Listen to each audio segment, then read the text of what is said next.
Welcome to the C Word, the Conservators podcast. Today we're talking about wet stuff. I'm Jenny Mathiasson, an objects conservator based in South Yorkshire. I'm Kloe Rumsey, an objects conservator based in Greater Manchester. And I'm Christina, Rozeik, an objects conservator based in Cambridgeshire. Hello. Yeah, welcome to Season 5, everyone. Season 5? Oh, yeah. What? How are we here? I know, it's amazing. It's great. And today we have a special guest host with us, Johanna Sandström. Johanna, would you like to tell us a bit about yourself?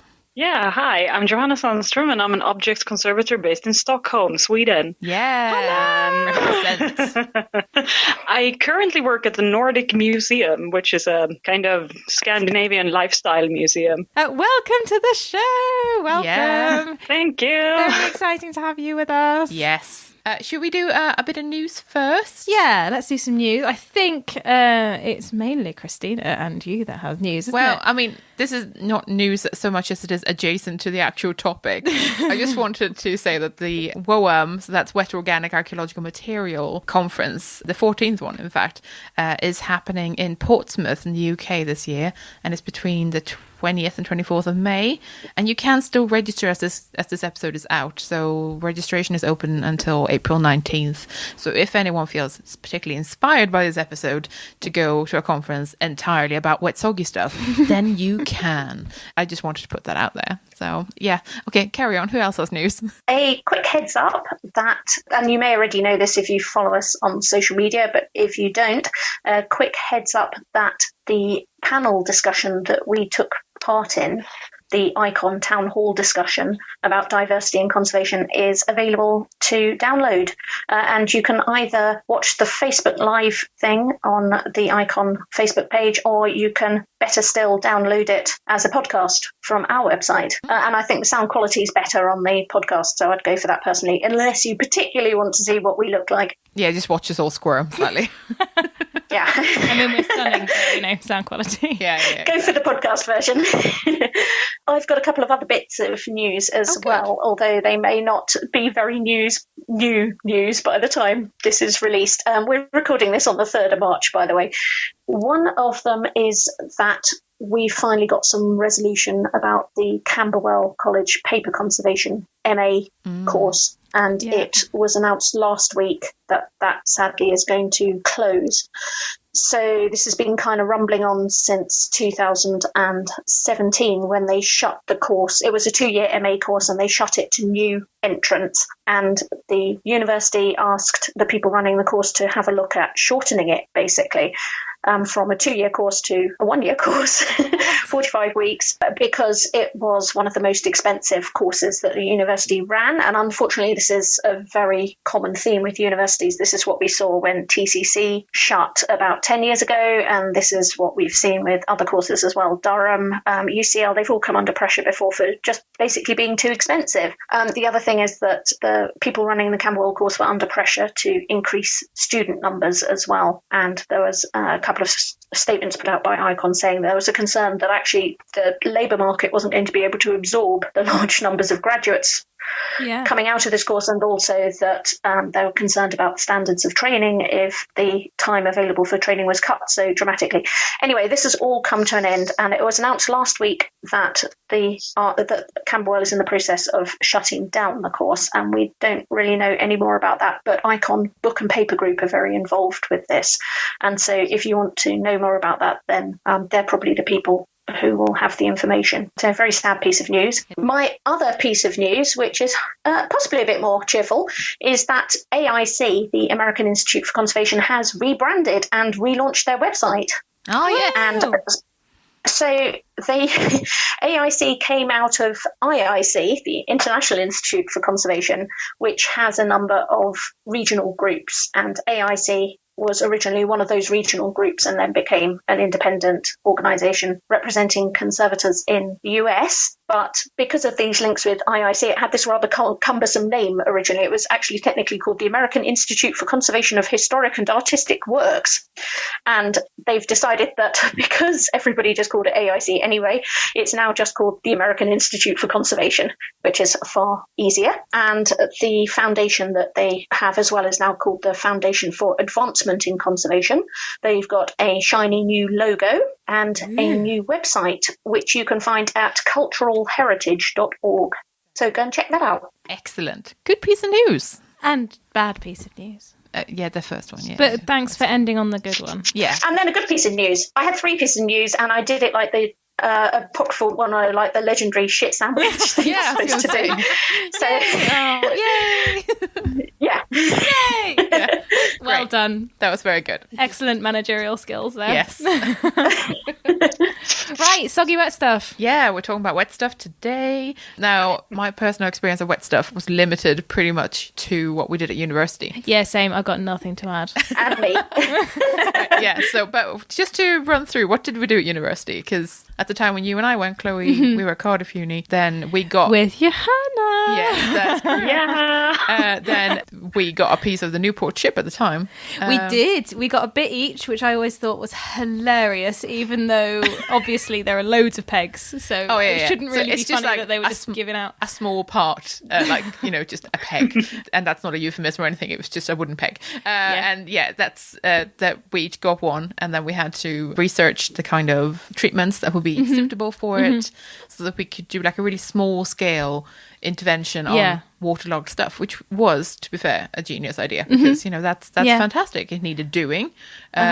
It was a really useful experience, and it taught me that I'm not interested in wet stuff, which is also fine. I really liked it, and then we did leather the year after. And I didn't get to do leather. You didn't get to do. No, I didn't get to do really leather. Disappointing. I really enjoyed leather because I had a shoe sole, and I had a moment where it came out the freeze dryer, and I freaked out for like 2 minutes because I thought that I'd ruined it, but actually it had just shrunk to the shape of a shoe sole, and that it was all beautifully formed. And but what I did find amusing is, maybe you found this as well, Johanna, that you go through this and now you will research what all the different things that you can do with it, but actually you're not going to do any of those things. You're just going to do what everyone does, and that's peg or glycerin. I think that was possibly why I hated that exercise, because I was really interested in some of the slightly more esoteric ones. I really wanted to do a sucrose treatment. And then everyone was like, you have to do it the same way, and we're all using peg. And I was like, oh, the disappointment of, but I wanted to be a rebel, a sugar-based rebel. But I mean, there are obviously loads of drawbacks as well. I mean, there are pros and cons to all of these different treatments. And I can't remember any of them offhand because this was years ago at this point. But I do remember being like stubbornly disappointed that, I didn't want to do that one. I did something different. Yeah, I just want to be different. So how about you, Christina, before we start asking about Johanna's experience? Oh, I trained at UCL at the Institute of Archaeology, where the course was called Conservation for Archaeology and Museums. And so even the least archaeological of us was forced to do something along those lines. And I spent, I think, 2 days at the Museum of London freeze-drying leather shoe soles, Kloe. So many leather shoes. Very, very similar. Cleaning them up, glycerol treatment, freeze drying. I mean, I think it was really good to have done that because it gave me an understanding of the processes and the issues involved. And so on. Having said that, I then went off to do my internship working exclusively on ancient Egyptian material, which is at the other end of the spectrum, being very desiccated in some cases.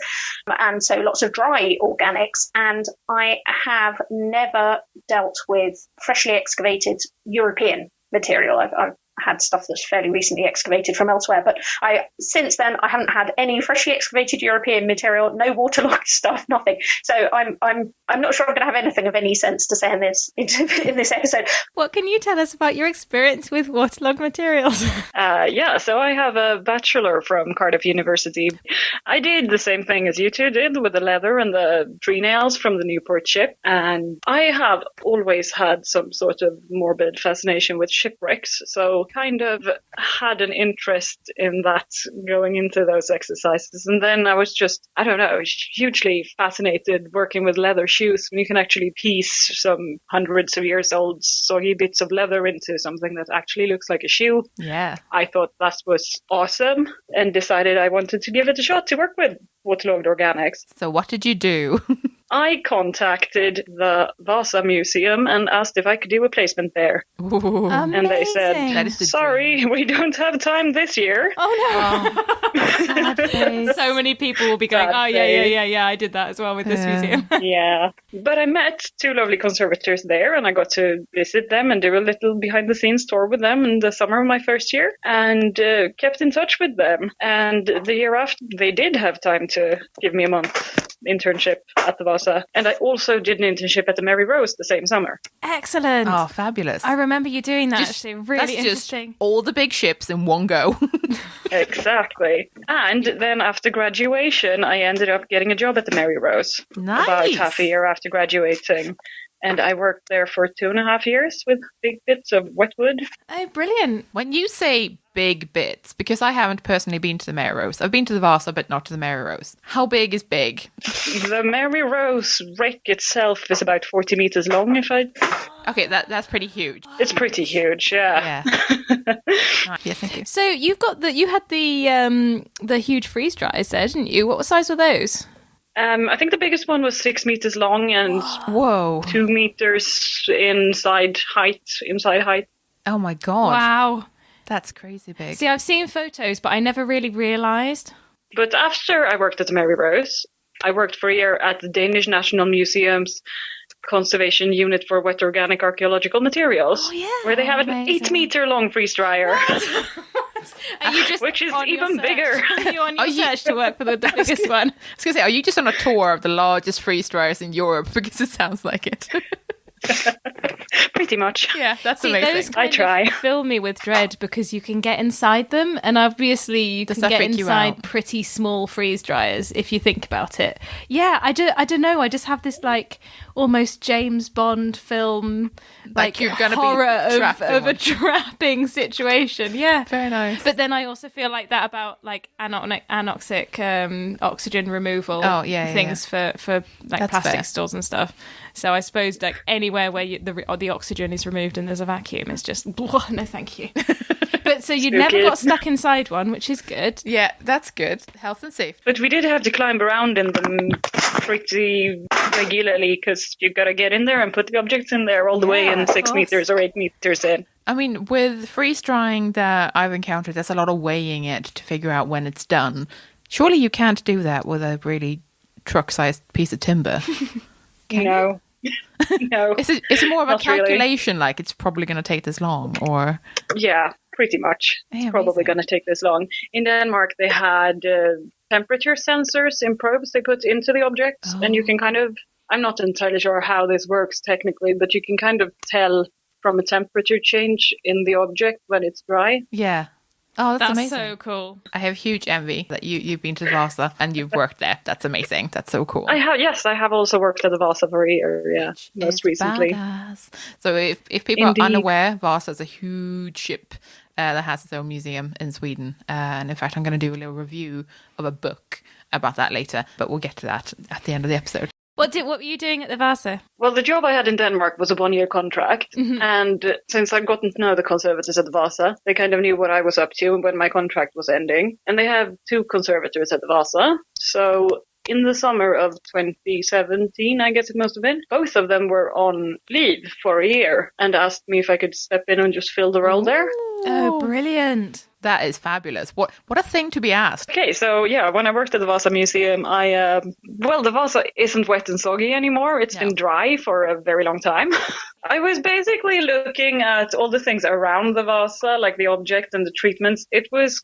A lot of this was conserved in the 60s, 70s. Oh, wow. And I just looked at how these treatments have aged. Because it was like in the beginning of using PEG for conservation treatment, and there was some experimental stuff going on. Like freeze drying wasn't commonly used back then, so a lot of the objects are just heavily PEG impregnated and freeze and air dried. Oh, wow. Speaking of wooden things and how to look after them, I do believe that we have an excellent interview on the topic. What do you say, Christina? I spoke to Mags Felter, who's the senior conservator at York Archaeological Trust, who deal with, among other things, a lot of waterlogged materials.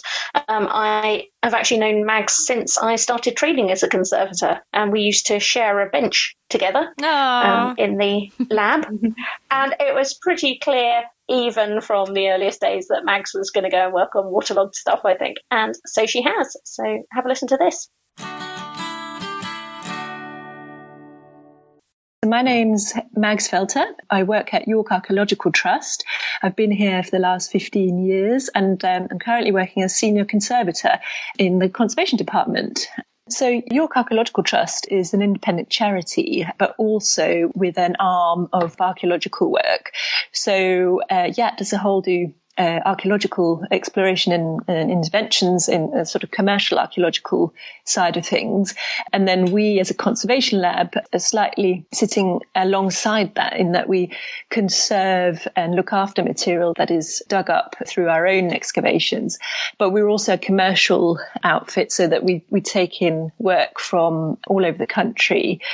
As a conservation lab, we have a bit of a specialism in waterlogged organic material, and we have a lot of equipment and resources that sort of allow us to treat large waterlogged organic materials.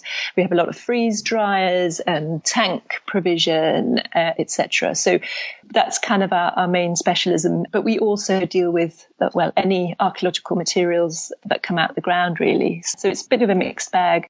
YAT also run the Jorvik Centre, the Viking Centre. So we also have responsibility for looking after the material that's on display there and in several other display areas in York, including Barley Hall and something called Dig, which is a sort of an archaeological adventure for kids, which has a little display area as well. We have sort of quite a wide remit, really. So I thought we could talk a bit about the waterlogged stuff today. What is it that interests you about waterlogged material? Well, it's really great, the material, because it's so rare, really. You know, you only get this material surviving, in this country, at least, in waterlogged anoxic conditions. So the things you get is stuff that you don't normally see on normal excavations. So, you get your leather and your wood artifacts and fittings and things like that, and timbers, but also like really cool things like textile and basketry and things like that. So you get to see a lot of quite, relatively rare material. So that's quite nice to see that surviving and be able to sort of stabilise that. That's just quite satisfying, yeah. Because that's the kind of thing that survives very well somewhere like Egypt, where you might get textiles that are several thousand years old, but obviously in Northern Europe, the only way these things are going to survive, as you said, is if they're in waterlogged anoxic environments. Yes. What's the most exciting thing you've worked on? Well, I do recall treating a Roman basket. Oh, wow. Yeah, and that's quite cool to have that come through.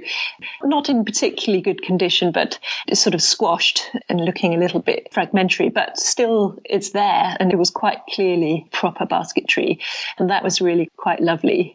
I've also had a group of leather objects, and there were lots and lots of leather shoe fragments, but there was also a piece of what was clearly a book cover, or on the way to be. So it was a small sheet of leather with a sort of shape of a book incised into it, if you will. And that was really lovely to see as part of that leather collection, just quite unusual. Obviously, we get a lot of other things like bowls and fittings like that, but those really rare items, they are quite fun. So could you talk me through what might happen to these things after they're excavated? Are you in there from the very start? Are you involved in the process of actually getting them out of the ground, keeping them wet and so on until they get to the lab? Yeah. I mean, it depends, really. In some cases, the archaeologists are quite happy to lift things themselves, and then they come to us on boards or in tanks or whatever, straight from site. Other times, we will go out and help to lift particularly larger timbers. They often need a bit of a helping hand to get them out of the ground, and things like log boats and that kind of thing need a sort of specialist advice to help lift those. But a lot of the time, we will get stuff coming through to us just in plastic boxes, wrapped in plastic or in bags, and they'll still have the dirt on them, they'll still be quite soggy and dirty looking. So, for example, if you've got a lot of leather, you'll get them in bags and you'll get them out of the bags, and your first job is basically to clean them, to clean the soil off them and get them into a state where they can be assessed and looked at, and so you can see what you've got, basically. And that's quite fun to do, when you've got shoe soles and belts and straps and things like that, because it's quite satisfying to get them cleaned up and looking a bit better. So that's the first thing. And then we would do an assessment of what we've got and record everything. And then normally things are sent through to us for treatment to bring it to dry storage. So we will normally take all of our leather and batch treat them with a pre-treatment before they then get freeze dried. So for leather, we tend to use a solution of glycerol in water as a sort of pre-treatment agent. And then we'll freeze dry them after that. That's kind of the leather side of things. With the timbers and the wood, the same again, we really do need to get them cleaned up first. And then we will, again, assess them. We have, as part of our team, we have a wood technologist with us who can look at our wood items and tell us what we've got, how things have been converted, what objects they are, and what species of wood they are. And so we'll have an assessment done on them. And then after that, you'd make a decision about whether an object is going to go through for the next stage of treatment, whether it's going to be conserved. And then you would look at doing a treatment with polyethylene glycol, which is the sort of standard treatment in Northern Europe for dealing with waterlogged wood. Again, that's a sort of fairly standard procedure, but you have to kind of work out how much PEG you're going to use and how long it's going to take. And then again, you will freeze dry. That's how we treat wood as a standard treatment. So that's the kind of basic way of dealing with the waterlogged side. And the glycerol and the PEG are introduced to these materials to replace the water that is originally in them. That's right, yeah. As the material sits in the ground, the material is breaking down and deteriorating. The water is replacing some of the parts of the cell within the material. So what you get is it may look very nice as it's wet and it's sitting in its burial conditions, but as soon as you start to dry it out, the water would come out and the cells would start to collapse. So what we're trying to do is mitigate that by replacing that water with some kind of scaffolding, if you will. Yes. And that's exactly what the PEG and glycerol do, yeah. I've seen photos of things that have been freeze-dried without that happening. Yes. For some things, they actually are okay, but the majority of the time, that's not the case. Yeah, you really do need to replace that water. Yeah. What can you expect in terms of results after this sort of treatment? What kind of objects are you left with? What do they look like? How's the material different? Well, if we start with the leather first, it's usually quite effective. I mean, it depends on actually a lot on the condition of the material to start with. So if the leather's been in an environment where the water table or the waterlogging's been intermittent, so where it dries out, then gets re-waterlogged, dries out, re-waterlogged, the leather might actually be in quite bad condition to start with. And then there's very little you can do with the pre-treatment. You've just got to do the best you can, as it were. But in most cases, they'll come through the freeze-drying process afterwards. They'll look sort of, for want of a better word, leather-like. They will still have that leathery look, and they'll still be flexible. And the shrinkage should be minimal. There will be some, but minimal. And so what you'll get is a leather object that looks, that has changed very little in terms of how it looks. Hopefully, that's the plan anyway. Mm-hmm. And then for the wood, it's the same thing. At the end of the process and with the freeze drying process, certainly you do get wood objects that look really quite nice. The surface looks woody, it's not particularly dark, it hasn't got too much PEG in there, so it's not too heavy and dense. If you get the treatment right, you should have, again, very little shrinkage, very little in terms of cracking or whatever. But again, it depends very much on the condition of the wood to start with, etc. But yeah, those treatments have been in use for quite some time now and has stood the test of time. They're very effective. And they're also good in terms of the aging of the treatment. So PEG-treated wood that was treated 20, 30, 40 years ago still look good today. Mm-hmm. You can expect good results with these treatments. Yes. So, for example, the timbers we have on display here from Coppergate, so these were dug up late 60s, 70s, 80s, and they were treated with polyethylene glycol. They were actually treated at the time when we weren't freeze drying, so they were actually taken up to a sort of, I think, 80 or 90% polyethylene glycol, and then carefully air dried. And they're still on display. They've been on open display in York since it opened. They're still looking very good. Also, for example, timbers from the Roskilde ships over in Denmark, they were treated with PEG as well. And again, they're still looking very good. Again, been on open display for a long, long time. So yeah, good results. The slight snag, for example, is chemical reactions can take place if there's a lot of iron and sulphur within the woods. And that's what the Vasa is suffering from, that sulphur problem that has been well reported with the Vasa. So yeah, you have to be a little bit careful. Are there any alternatives to PEG that people have tried? Yeah, there are. There's been quite a lot of work on different treatments. So, for example, acetone rosin is a treatment that has been used, especially for composite items, which need to go through. So if you've got metals and wood or other non-organics together, you might consider using something like acetone rosin. Or there's a treatment they use in Europe. In Italy, they've used a lot called caramine. And I think there's some Scandinavian labs that use that as well. But these are all treatments that require the wood to be dried and then consolidated. So it's a bit risky because you're using a solvent to remove the water before you've impregnated the wood with a consolidant. So you have to be very careful that you've got exactly the right consolidant going in afterwards, because it can be very, very fragile. And obviously with larger items like ships and boats and things, it can be very tricky to dry things in solvents for health and safety reasons and stuff like that. So it's, I don't think we've come across as good a treatment as PEG for wood as of yet. PEG is still really the main agent that would be used for wood, especially for bigger timbers. Are there any downsides to using PEG? You mentioned the weight. Yeah, another downside is the cost. It can be very expensive. For example, one of the largest producer of PEG has announced this year that they've stopped producing it. Oh no! Which is a bit of a shock to all of us who use it on a regular basis, because suddenly, we're faced with what are the costs going to do? Are we suddenly going to see a spike in costs, and also where are we going to get it from? So it's going to be problematic, I think. But we should still be able to find it, from other suppliers, but it might turn out to be quite tricky, which is not great. So yeah, we'll just have to wait and see. But it can be expensive, especially if you've got lots of large timbers going through. You're talking about tons of PEG in any one go, and the costs can go through the roof. But in general, it's very good because it's non-toxic, and it's, in terms of conservation, there's very few downsides to it.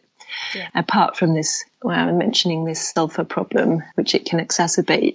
Don't know if we can find a solution that's quite as good as PEG. Yeah, I guess people would have started using it. Yeah, things spun out. Exactly. Yeah, because as you said, it's been in use for such a long time.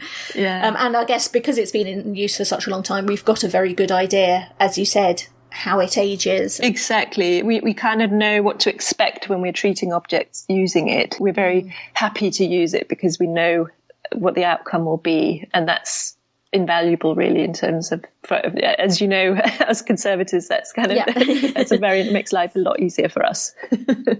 One thing I was thinking when you were describing all of this process is how interventive it is. Yes. You're talking about a total impregnation of this wood and then drying it out to a state that it hasn't been in potentially for hundreds or even thousands of years and so on. Yeah. Have you considered leaving it in the ground? Yes, I think that's one of the big issues is that these days, especially on the commercial side, because it takes so long and it's such a big, as you say, very interventive situation, it does cost a lot of money to bring, say, a large timber from the ground to dry storage. And people are, especially developers. They're thinking carefully about whether to leave something in situ or bring it up. But most of the stuff we come across in waterlogged conditions, that you either know that it's there beforehand, and so you can mitigate against the cost, and you can say, okay, we're likely to come across waterlogged material on this site. Yeah. And you can then think beforehand, part of the sort of excavation strategy, have funding available to deal with it. Or you might come across something and it's really quite a surprise, in which case, you have to sort of deal with it at the time, a bit like the Newport ship. They didn't realise that it was there, and, it became quite problematic to find funding to actually get it treated and freeze-dried. So I think had they known it was there, I think they probably would have decided to build the art centre in a different place, considering the costs that were involved to get the ship treated. Yeah. So, I think a lot of the time, if you are going to come across large amounts of waterlogged timber, people do very much think about whether to preserve it in situ or to remove it. How successfully can these things be preserved in situ? That's another really big issue. It's so difficult because obviously if you've already disturbed a waterlogged environment by putting piles down or making boreholes or whatever, then you can't guarantee that this particular site is going to stay waterlogged. So you have to then do a lot of monitoring and make sure that you're keeping an eye on the levels of waterlogging. So it's a big issue, and questions can be raised about whether it's possible to keep something waterlogged if you've already disturbed it. And anoxic, I guess, as well. Yeah, and anoxic, exactly. Once you've let air in or you let water start flowing within the system, then, you may end up with a situation where you can't guarantee that the area is going to be kept waterlogged and anoxic. So, it's a problem. Definitely. Yes. So there's juxtaposition between getting something out of the ground, the cost of treating it, versus making sure that you can keep it stable in the ground. But I mean, that's the basics of it. It makes it sound very easy. That it's not easy. Waterlogged organics, they can be tricky, and it's not an exact science. There's a lot of science that we can apply to the treatments, but every object's different and has got its own issues. And although we know the kind of regimes we use to treat things with PEG, we do have to decide on an object-by-object basis what we're going to do, how we're going to do it. Does it need further support? Does it need special tanks? Are we looking at adding biocides to control mold growth? There's a whole plethora of different decisions that you have to make for each object. So it isn't just, popping everything into a tank and adding a bit of PEG and hoping for the best. There is more to it than that. But that's the basic treatment that we're using, and everyone's got their own ways of tweaking those treatments to their own experience, if you will. Obviously, any specific questions, I'm more than happy to be emailed, and people can ask me anything they want. I'm very happy to share any experiences I've had. Okay, and what's your email address? So M for mother, F for foxtrot, ELTER at yorkat.co.uk. Brilliant. Well, thanks. I'm sure lots of people will want to get in touch with you and discuss soggy stuff with you. Be inundated now. Very happy to chat. Yeah. Well, Mags Felter, thanks very much for talking to the C Word today. It was a pleasure. So something that I feel like is really coming out is the sort of consistency of different treatment types and different treatment processes when it comes to waterlogged material. What do you feel, Johanna, about that? Because obviously we've talked a lot about PEG and we've mentioned glycerol. Is this a sort of, that's how we're going in waterlogged materials conservation, or are there new developments in the area? Yeah, so I don't know how much time I have to go into the whole issue with sulfuric acid in the Vasa, at the risk of not getting this completely right. But in the Vasa, there's a lot of sulfur that kind of got into the wood cells during burial. And there's a lot of iron that's diffused into the wood cells. And once that was exposed to air at the lifting, it started oxidizing slowly. And it sort of started creating different acids, mainly sulfuric acid, I suppose, which manifested itself in yellow, white, salty blotches on the ship during a particularly wet summer in the 2000s. When you have peg in that material, this like lower molecular peg chains, the peg 400s, for example, they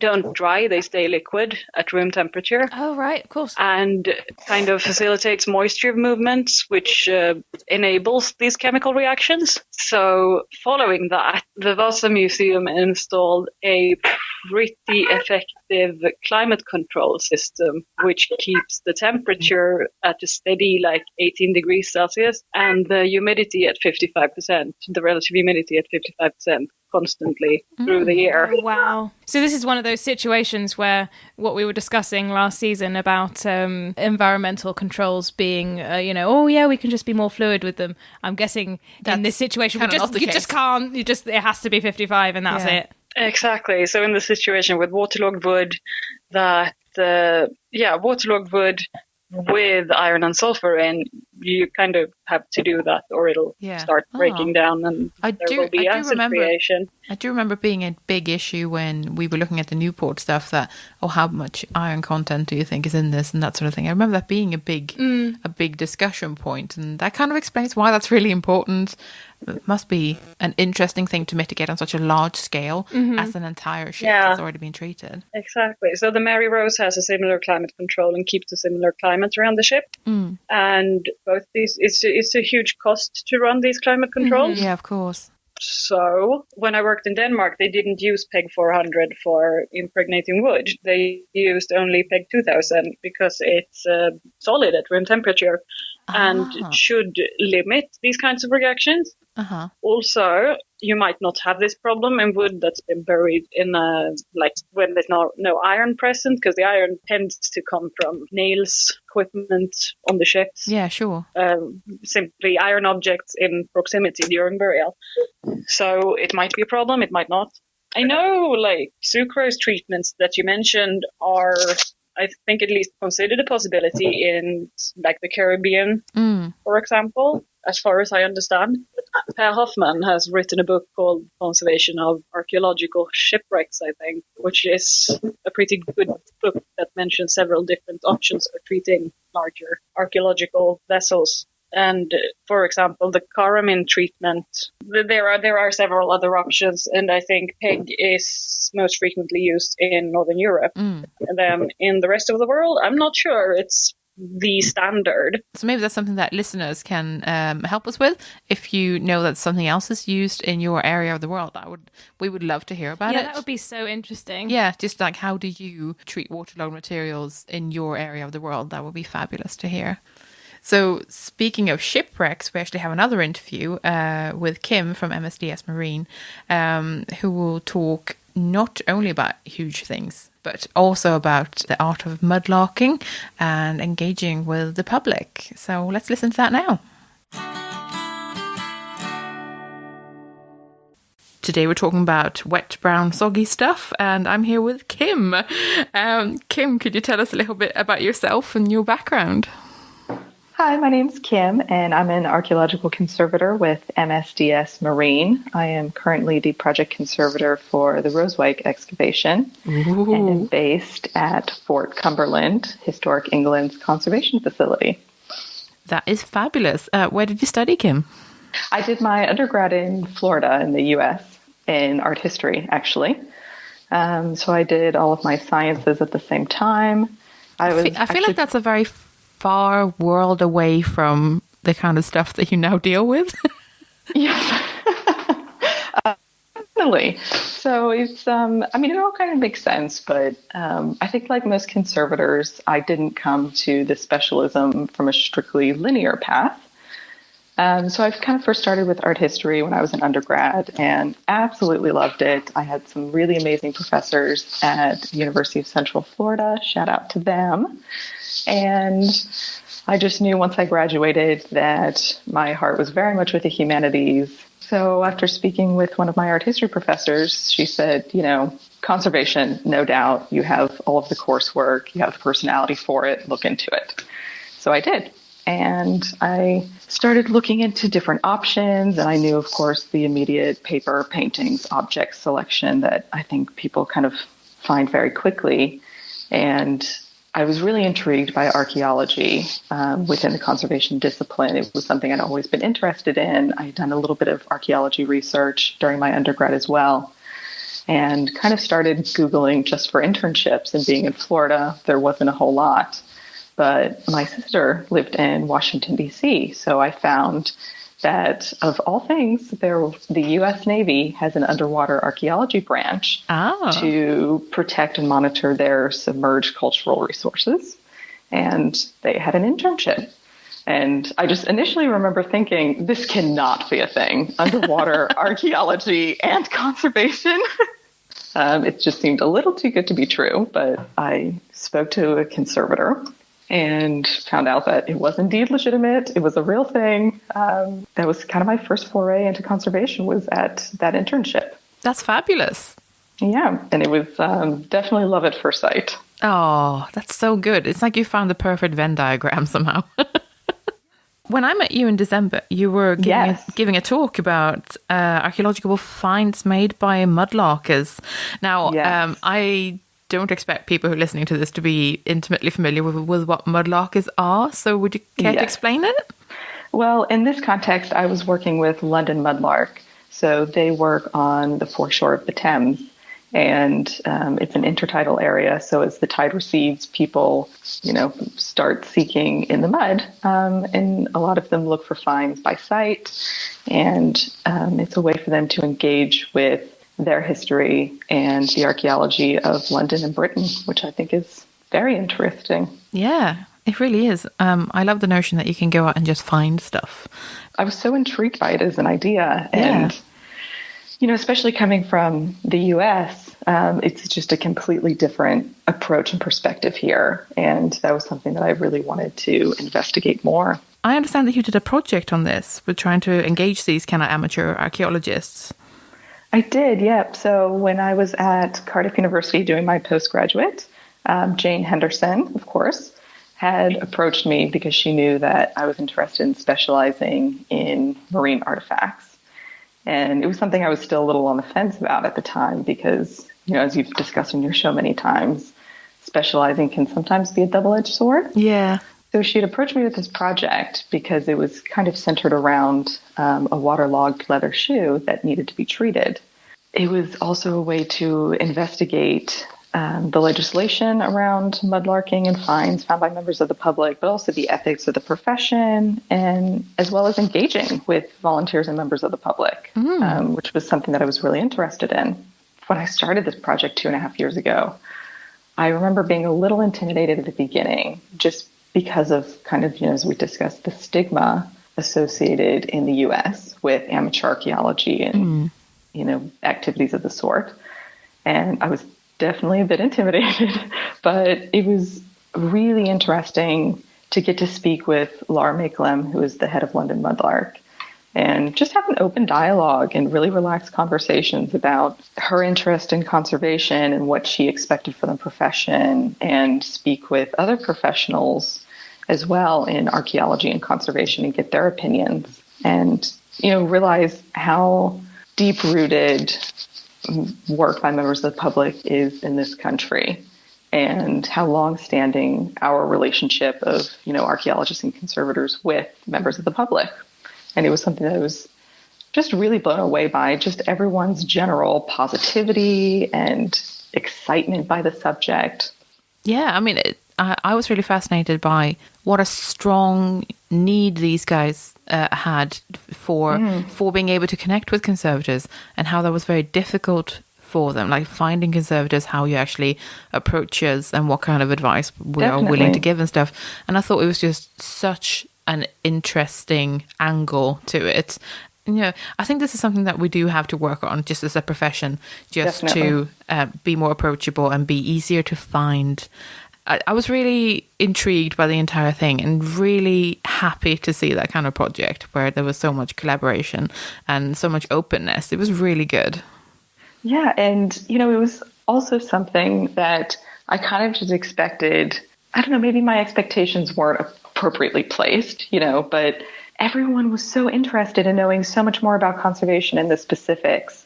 And I think there is very much that perception that everyone is treating things with olive oil or Brasso or whatnot, and, make no mistake, there are still plenty of conversations like that taking place, on different forums for mudlarkers and amateur archaeologists. But they're so interested in learning the technical side of things, and with so much exposure for public and community archaeology and different programs like that, people want to know more about conservation too. And I think it's a really exciting opportunity to be able to share that more with members of the public and be a bit more open about our profession and how much we love it, and also the technical side of it. Absolutely. And I mean, to be fair, there are little kid mudlarkers out there, and I think there's a real possibility that some of them want to grow up to be conservators. So, you know, engage with them, like make them enthusiastic and aware that this is a profession that's, something they can join. If when it's I had something they conducted like. a survey as part of the project, there was at least one, possibly two respondents that were actually conservators that mudlarked themselves because they just found it such an intriguing idea. Yeah, no, absolutely. Which I thought was really sweet. But yeah, so that was that project, which was really, really interesting. But could you tell us a bit more about what you do now as part of your work at MSDS Marine? Yes. So obviously I said I'm the project conservator for the Rozeik excavation. Which is kind of huge. Which is kind of huge. It is a project which is organized and managed by the RCE, which is the Dutch Cultural Heritage Agency. Mm-hmm. And they are funding the excavations for 2 years, which took place in 2017 and 18.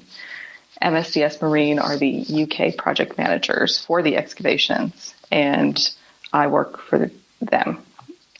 And we are based at Historic England in Fort Cumberland, where we are overseen by the lovely Angela Middleton, who is the conservation manager for the project. Mm. So there's a lot of interagency cooperation, shall we say, which is a really unique aspect as well. Oh, that's fabulous. So what, if anything, can you tell me about the project? Yeah. Well, we do have a Twitter account, so please feel free to follow us there at Rozeik 1740. We do share plenty of updates. But yeah, all of the material that we have currently at Fort Cumberland was excavated in 2017 and 18 by a UK and Dutch excavation team. And we've been, myself and my colleague Nicole, who is also with MSDS, she's an archaeologist. We are kind of working through the artifacts that we've received at Fort Cumberland and assessing all of the material and starting active treatment of quite a few of those. I'm guessing the treatment there is, freeze drying things and that sort of thing, or? If they're organics, yes. Yeah. But soggy brown stuff doesn't exactly stop at organics. No.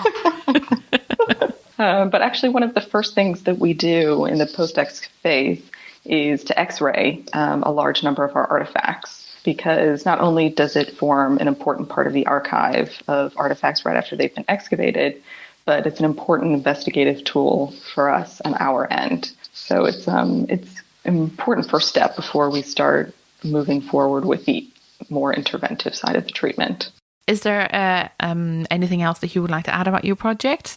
Anything we have to follow, look at, anything like that? Yeah, I mean, the project itself, we're now through the assessment phase of the post-excavation of the Rozeik, and we are now full steam ahead on active treatment. So keep an eye out for kind of fun updates, information on material identification of artifacts, reveal of artifacts coming out of concretions. So you might have seen the big news. One of the concretions that I've been working on for quite a while. It's a bit of a difficult one in terms of composite materials and the nature of the concretion itself.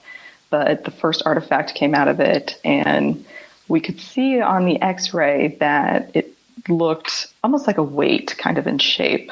And it was iron and lead composite. And right on the top was stamped with the date 1739 and the symbol of Amsterdam, which is 3 X's and 3 Roman numerals, possibly indicating the weight of the artifact. And then the next 2 that came out was possibly a 2-pounder, and then a 1-pounder. So we now have a set of 3 weights from that concretion. Oh, that's fabulous. That must have felt really good.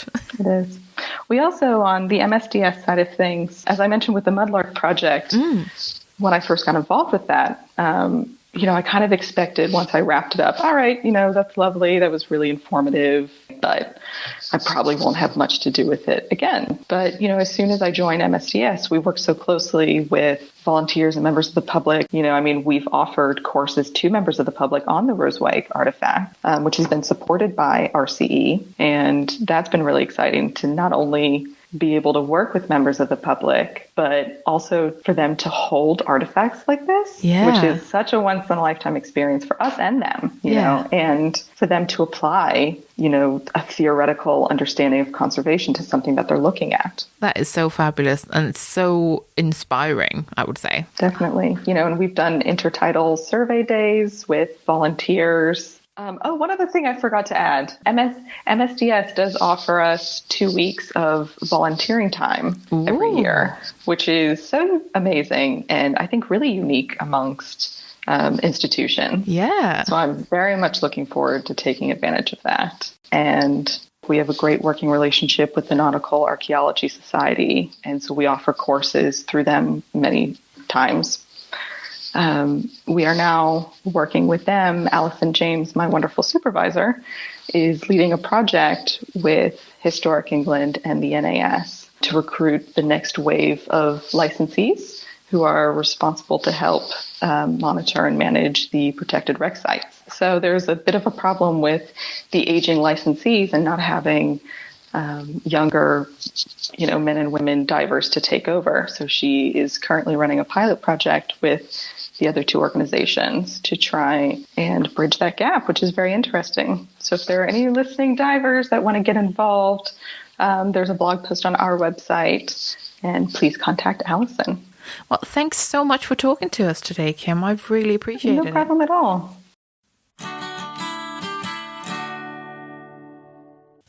I am so interested in the idea of mudlarking. And I know everyone always goes on about London and it's, everyone, there's other things in the UK as well kind of thing. But the idea that there's just so much history in the Thames is just amazing to me. I find it really, really interesting. Yeah. I'm also really interested in it's not just organic materials thing. Yeah.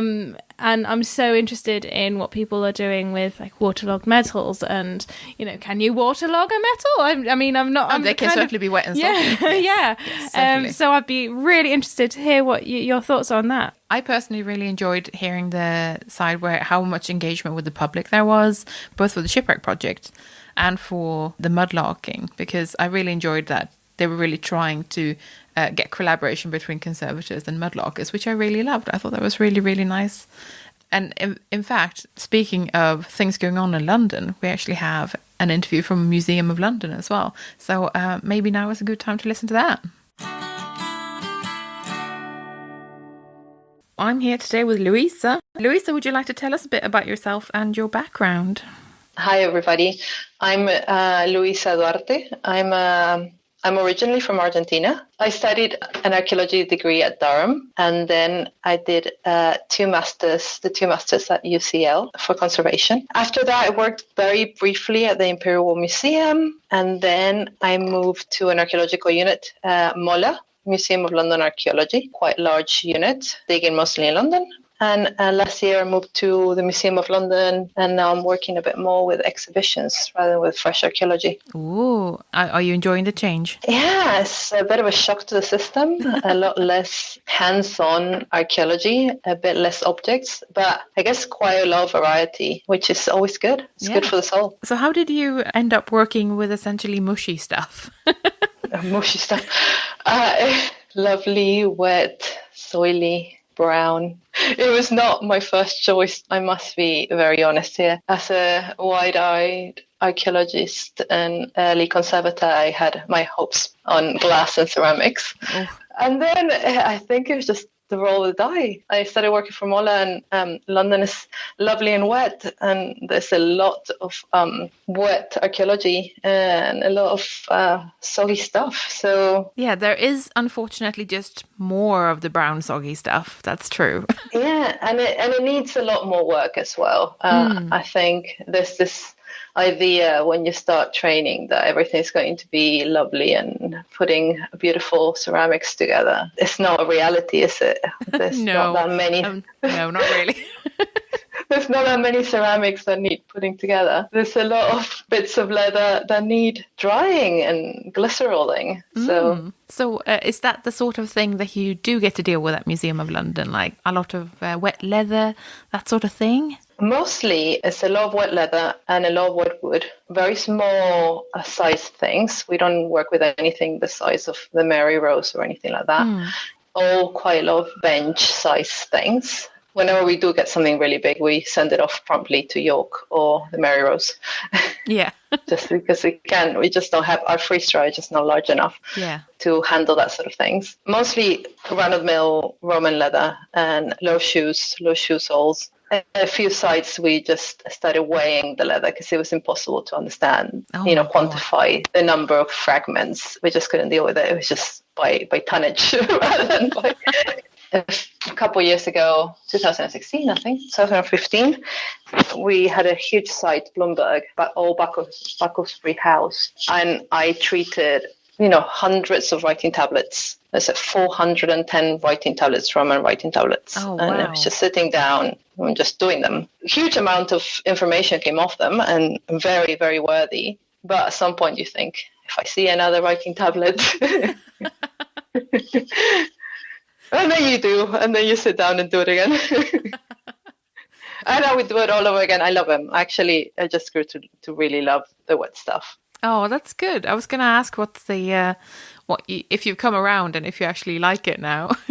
I think when you see what happens to all of these objects if they're not dried properly, when you realize the huge amount of damage created by the improper drying, and then you think, this is essential, what I'm doing right now. You can really feel the need for it, much more than when you're putting a pretty pot together. Yeah. And you think, well, it's nicer now and it looks good, but the shirts were always going to be fine if I just left them in the store. And nothing was ever going to happen to that. But if I don't dry this piece of wood, this object, properly, then there's not going to be anything left afterwards for anybody to look at ever again. So your impact is kind of huge on the object. Yes. So it does mean that we're intrinsic to the whole process. Yeah. And you really feel that you're doing something that will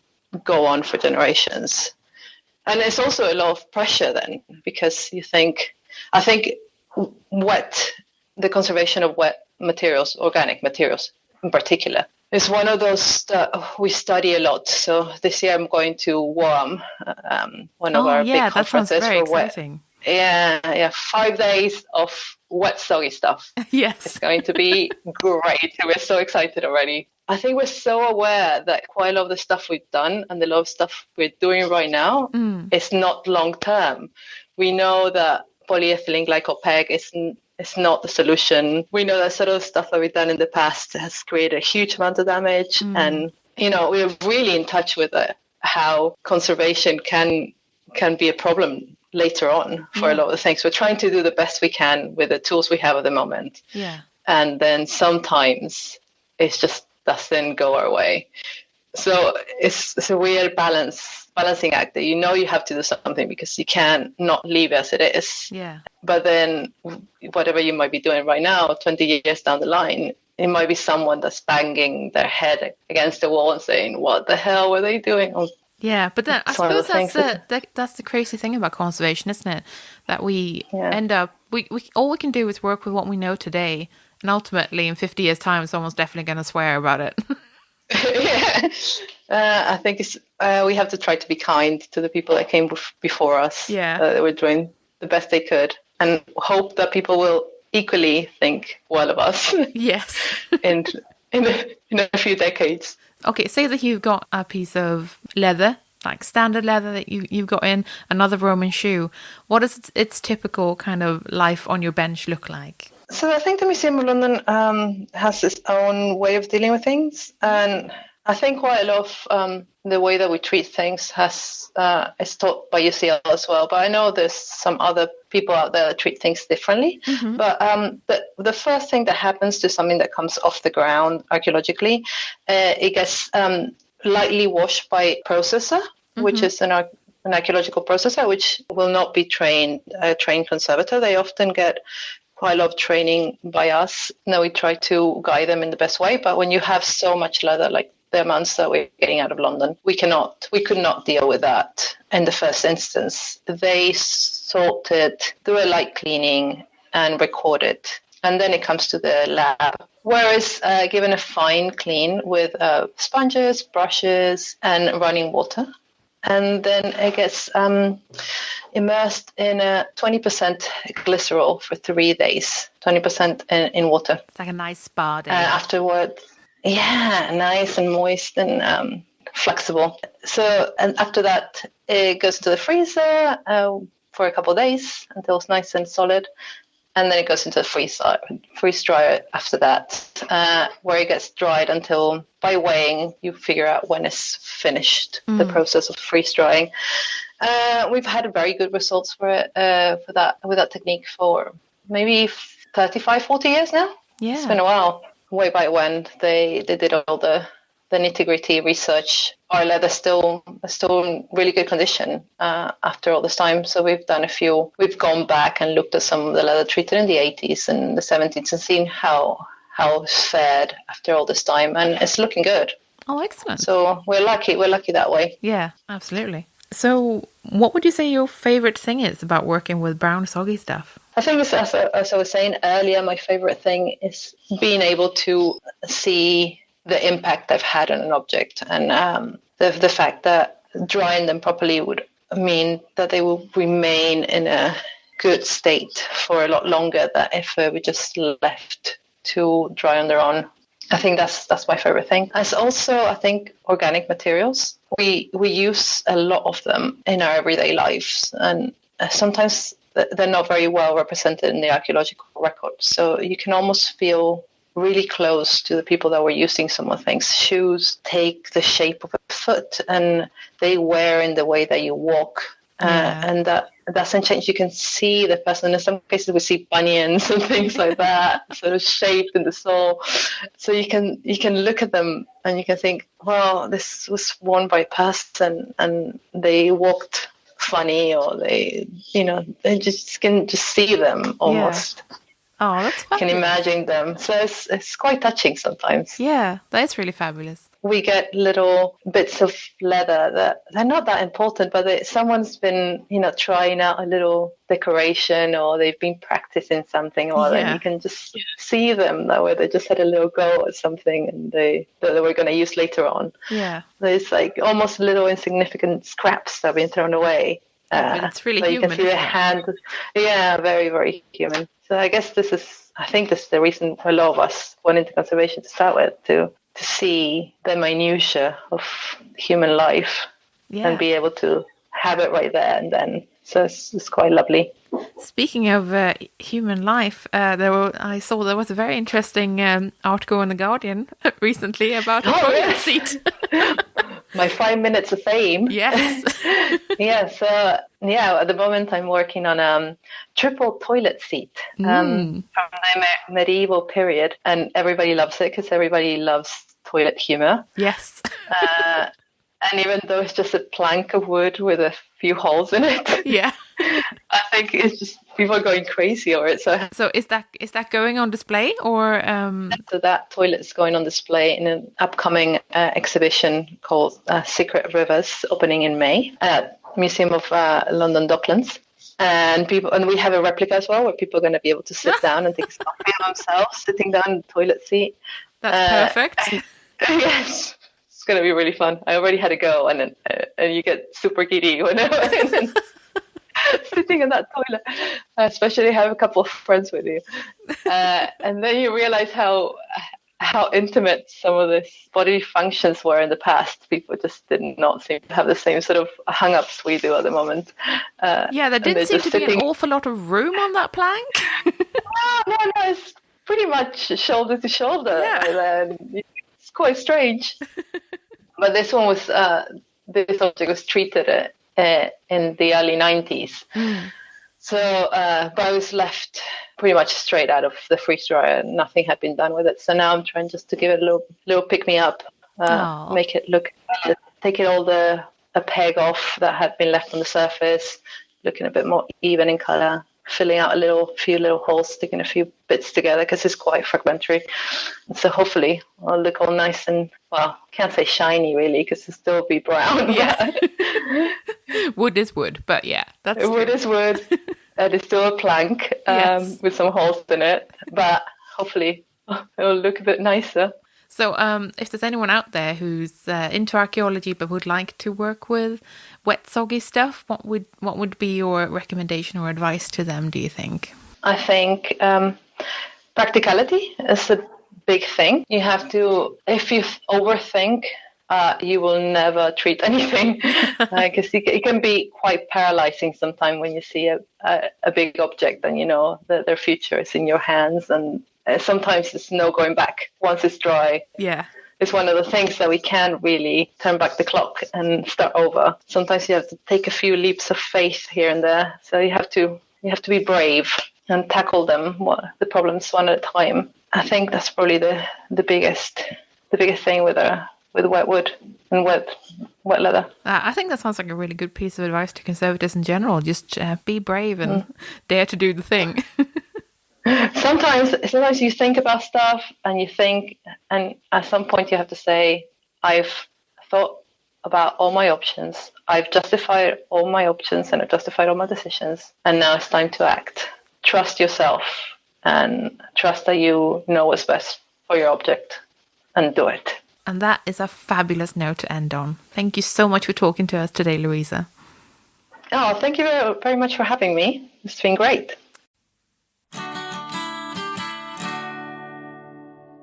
So I really liked Luisa's interview as well, because she's very honest about how she came to it. Because Johanna, you were very sure from the beginning, almost, and Kim was that you as well. And Kim was.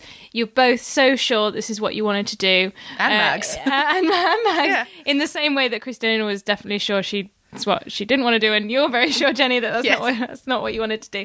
I love that that's often how we find ourselves. Like, obviously you've had a very sure direction and you've gone to, the best places for it. But we so often as conservators find ourselves doing conservation or seeing a side of conservation and museums that we didn't expect when we started, which I find really kind of heartening. I think I really enjoyed the little joys in working with these sorts of waterlogged organics. So we come full circle. We've talked about wood and soggy things of that nature, and also metal work with Kim, and then again around to how amazing it is to see preserved organics from everyday life through the mudlark. Obviously, there are other ways that things can be waterlogged, such as in bogs and mires and stuff like that as well. Christina, I don't know if you had something on that? Yeah, I mean, in fact, I've seen a lot of that in museums in Denmark and so on. You get things like, there's bog bodies, in fact.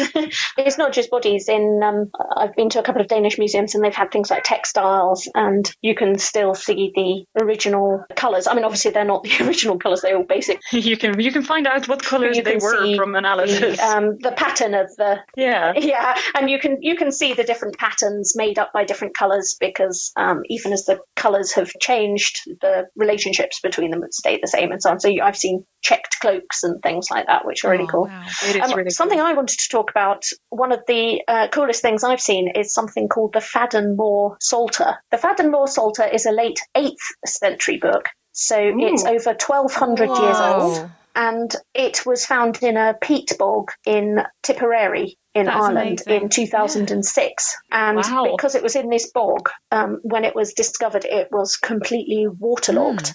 And the paper I've read about it, the author describes the texture of the vellum pages as resembling wet lasagna sheets. Oh, wow. However, they could still see some of the writing, and they wanted to preserve this for study. One of the fun things about it is that when it was found, it was wrapped, I think, in an animal skin. And so there are all these kind of questions as well about how it got into the bog and whether it was deliberately buried. And the article, which I will put a link in the show notes to if anybody wants to read it, there's an article in the Journal of the Institute of Conservation, and the article says from the outset there was speculation that the manuscript was deliberately concealed in this location in the bog, which in turn led to evocative stories of a fleeing monk burying his precious book while being pursued by marauding Vikings. Such raids being recorded at the monastery in Bur. Oh my God. This sounds like something directly out of an M.R. James ghost story. Did all of the people who found it and removed it mysteriously die? I think they're probably still alive. I don't think any of them woke up to find a figure of a ghostly monk in their bedrooms at night or anything like that, which is the kind of thing that happens in M.R. James ghost stories. Although if any of you did, please get in touch. This is a highly unusual object, unlike waterlogged timbers and so on. And they spent a lot of time and effort working out what was the best way to dry and preserve it. And if you are able to get access to this article in JIC, it's brilliant because one of the figures shows their experiment with drying a tiny fragment, air drying. They just untreated, just get it wet, put it on a piece of Melanex, draw around the outline and let it air dry. Oh, wow. And it's about a quarter of its original size by the time it's air dried, and it makes you realise just how much of the original material has now been replaced with water and what happens when you allow this kind of uncontrolled drying. So their real consideration right from the start was how to remove the water in a safe way.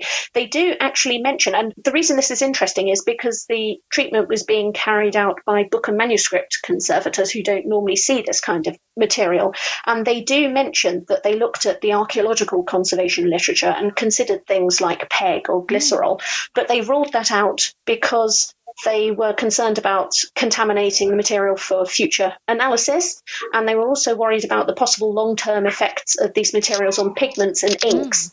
And interestingly, I'm thinking about things like iron gall inks and what we've been saying earlier about the interactions between iron and PEG, for example. And I think that probably is actually quite a legitimate concern. So they knew right from the start that they wanted to dewater these waterlogged things and take the water out, but they didn't want to replace the water with PEG or glycerol. They were trying to remove the water and then safely freeze dry or safely dry it. So what they did in the end was remove it with solvents and do a solvent exchange thing where you can put your waterlogged material into a solvent that is miscible with water, like acetone or IMS, and then slowly the water, and you put it in baths of increasing concentration, and slowly the water in the object is replaced with IMS or acetone, which can then evaporate slowly and be dried in a more controlled way. And in the end, they used IMS, I think, for dewatering it, and then they dried it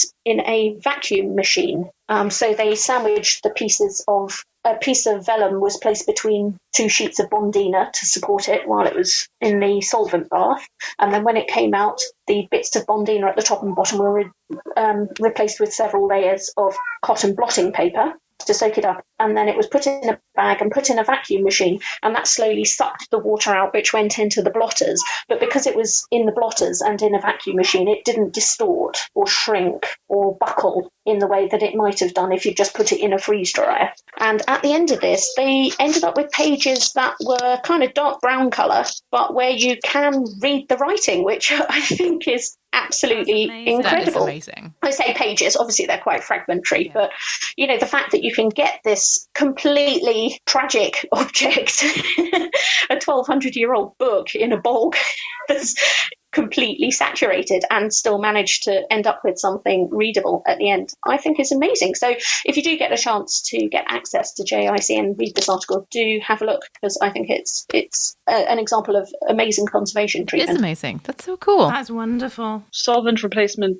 is it's been tried on archaeological wood too. It just kind of causes a bit more distortion than egg treatment and freeze drying. So you basically just replace all the water inside the object with a solvent, which creates less surface tension when evaporating, so it doesn't distort the cell walls as much.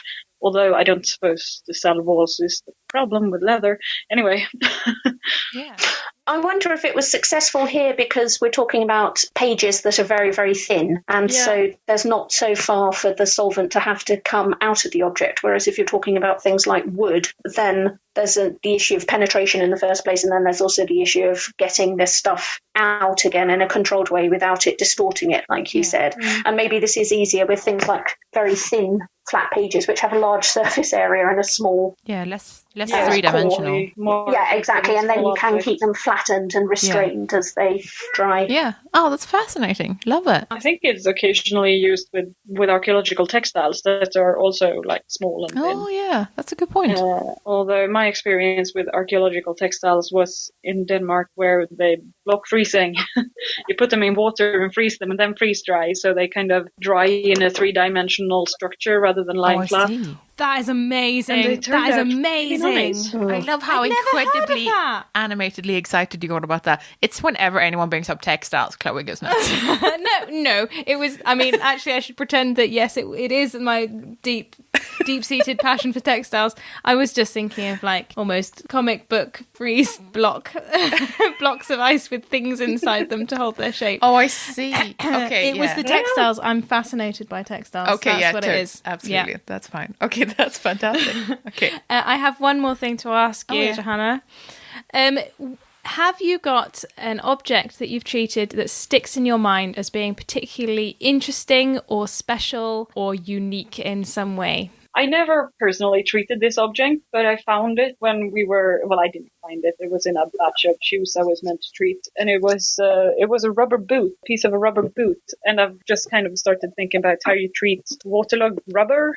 Yes, that's amazing. Pretty new phenomenon to me. Huh. So it was like a 120-year-old, very early rubber boot. That's so cool. What was it like? What were the qualities of it? 'Cause, I mean, I'm particularly interested in modern It was materials. like a wet rubber boot. Oh, really? It's fantastic. That's amazing. So was it kind of fragmental, but I don't know what would have happened to it when drying, because often kind of the water goes in there, I think, and replaces plasticizers and stuff. So when it dries, then it really crumbles. And as I said, I didn't end up staying there for long enough to see what actually happened to this boot. But I know, if anyone knows what happened to the boot, we want to know what happened to the boot. There is research into treating waterlogged rubber. I think at some places in the States, like at the Hunley, which is an early submarine, and the USS Monitor, I think. Yeah.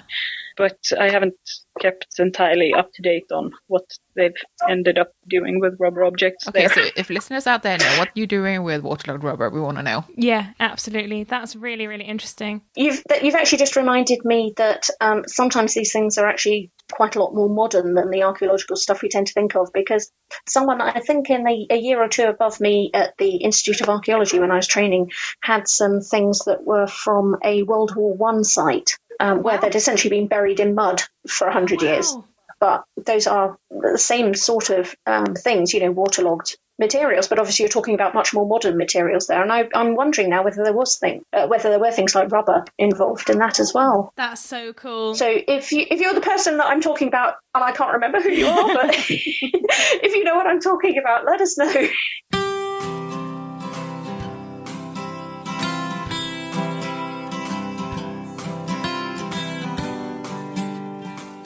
Dear Jane, I want to do a master's degree in conservation, and the programme I'm interested in requires a bachelor's honours degree. My grades are not as good because I was employed when I attended the course, which left me with restricted time for studying. I have now saved up in order to avoid similar issues.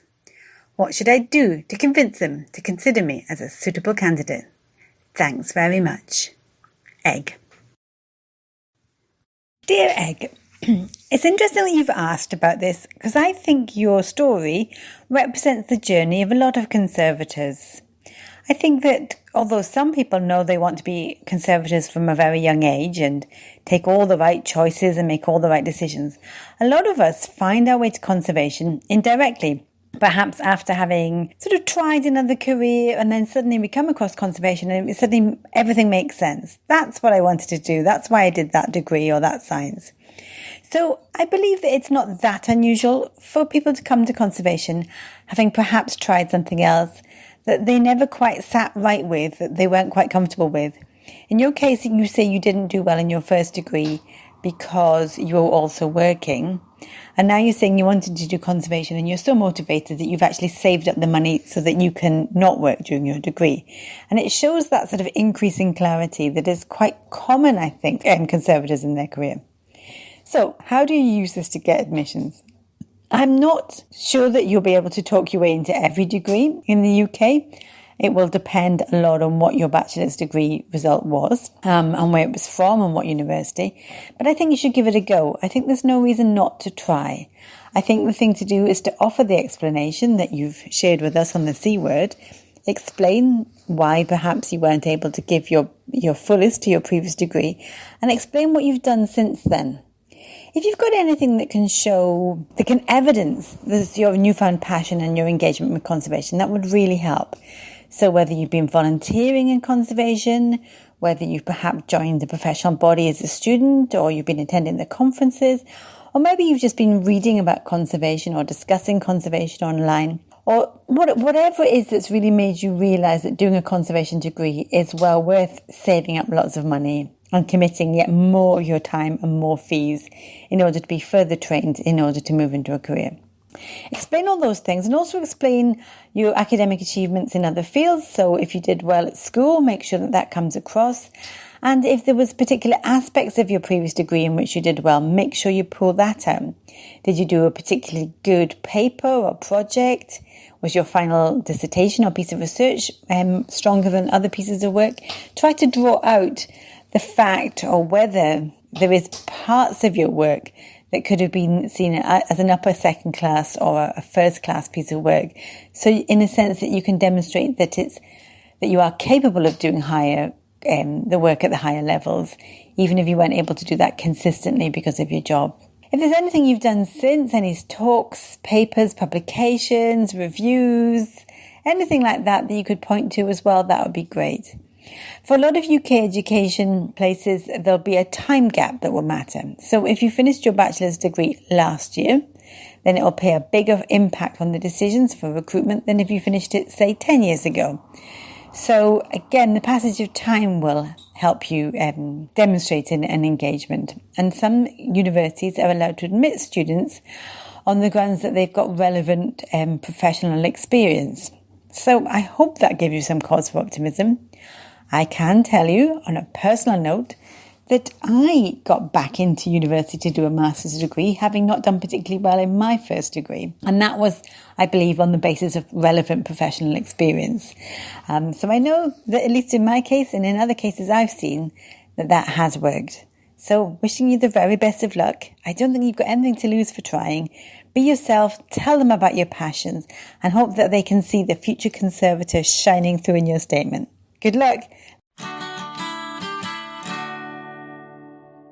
Today I'm reviewing Preserving Vasa by Emma Hocker, a 2018 archetype publication in association with Vasa Museet in Sweden. This book sets out to be accessible, which is something I love, and I quote, "The challenge was to present the information a specialist would want, but in a style that anyone with an interest in the subject could understand." Surely that's what we should all aim for in our publications. I just think this is the epitome of what we should be doing with conservation books. It shouldn't be so bogged down in jargon, and I think there's nothing wrong with writing an accessible book. Anyway, let's do a very quick history of the Vasa. She sank on her maiden voyage in 1628, taking most of her crew with her, and she lay at the bottom of the Stockholm harbour until 1961 when she was successfully raised. Conservation and reconstruction took almost 30 years before she was placed on permanent display in a purpose-built museum, which opened in 1990. The book goes into a bit more detail, but in a really engaging and interesting way. The second chapter explains how it came to be so well preserved at the bottom of a harbour, as well as a bit about wood, the structure of wood, and the agents of decay. Again, this is a really accessible chapter, much like a crash course in material science. The next chapter tells us about the dramatic and ingenious story of how the vessel was lifted in the late 50s to early 60s, as well as the really intense salvage activity that followed. This section reads like a bit of a thriller to a conservator, as I can imagine the pressure people were under a little bit too well. Chapter 4 gives us an insight into the early conservation of the ship as waterlogged wood conservation was still finding its feet. It outlines the problems of water content and iron corrosion and the safe drying methods that were considered. I particularly enjoy a historic footnote about how a company in the 1920s wanted to blow up the wreck and use any wood for making furniture out of. So yeah, thankfully that didn't happen, but I still really enjoy that piece of information. Not only is this a juicy chapter in terms of its frank discussion about the different treatment options, but also because of the honesty regarding much of the politics that was influencing the treatment plan. It's a refreshingly practical chapter which doesn't shy away from critique, but also puts the choices that were made into perspective. Far from a dry treatment report, I'd say this is probably the strongest chapter of the entire book, actually. The next section of the book talks about the different reconstruction processes and the thorough documentation that had to be done before we delve into chapter 6, which is where the object conservator in me gets all giddy, because this one's all about the different finds. Wood, textile, rope, leather, horn, metal, glass, even human remains all get a mention in their own section in this. And I absolutely relished this chapter. It's a delight to read about the different finds and their challenges and the different solutions that were found at the time. Not to mention some really, really unique problems like blue bones, for example. There's also an account of the ambitious move to the final museum and how the museum works today. I especially loved that apparently the best footwear for people working on the ship is bowling shoes. But yeah, I really enjoy these different accounts of how the museum works today and what the modern considerations are of having a museum like this. And yeah, it's just a really fascinating little insight into what being a museum professional in this location will be like. In the last few chapters, we explore the problems of salts and sulphur, iron content, peg degradation, and how to keep the climate stable around the ship. We also learn a lot more about how the changes are monitored and what sort of support systems are being considered to ensure that the Vasa is around for many, many, many hundreds of years yet. All in all, this is a really well-written book. Sometimes I came across words where I thought, is that Swinglish? By which I mean, is that a mixture of Swedish and English where there isn't a good direct translation? But other than a few niggles like that, which I'm pretty sure only people like me who are bilingual in Swedish and English would even think of. I actually really enjoyed the book. It's written in a really straightforward manner. I wish more conservation books were like this. It's an interesting subject matter, even if you haven't seen the ship yourself. And yeah, it's definitely something for anyone out there who is working with waterlogged materials, stuff from wet archaeological sites. And yeah, a lot of this is about historic treatments, but I don't know, I just think this is a really good general interest book. So yeah, I would recommend this if you do like your shipwrecks and the conservation thereof, essentially. This book has 204 pages, loads of beautiful full-colour illustrations and photographs. It costs £45 or $95, and it's available from the Archetype website. And we'll pop a link to that in the show notes. If you're enjoying the C Word and would like to support our work, then please consider becoming one of our patrons. For as little as $1 per month, you can help us keep our episodes online and more of them coming. Patreon helps us meet our regular costs for the show, and also to plan ahead so we know roughly how much of a monthly budget we've got. That's super helpful when you're trying to do something special like buy a better microphone or save up to go to a special event. Your support also helps keep us free of advertisements. In return, our supporters get access to our archive of extended episodes, which you can only access on our Patreon page. Yeah, for that $1 a month, you get a little extra audio enjoyment. We've crunched the numbers, and it's about 10% extra content on a regular basis. Well, that's not bad for less than a cup of coffee, eh? If supporting us sounds like something you'd like to do, then head over to patreon.com/thecword and join our bunch of absolute champions. And a warm welcome to our latest patrons, Katja and Phoebe. Thanks for joining us. Thanks for listening. We're the C Word, and you've been listening to Johanna Sandström, Kloe Rumsey, Christina Rozeik, and me, Jen Mathiasson. Join us next time for an episode about couriering. In the meantime, check out our website at theseaward.show, tweet us at theseawardpodcast, or simply email us on theseawardpodcast@gmail.com. Intro and outro music is Spring by Didi Music, used under a Creative Commons Attribution License. Additional music and sound effects by Callum Robertson.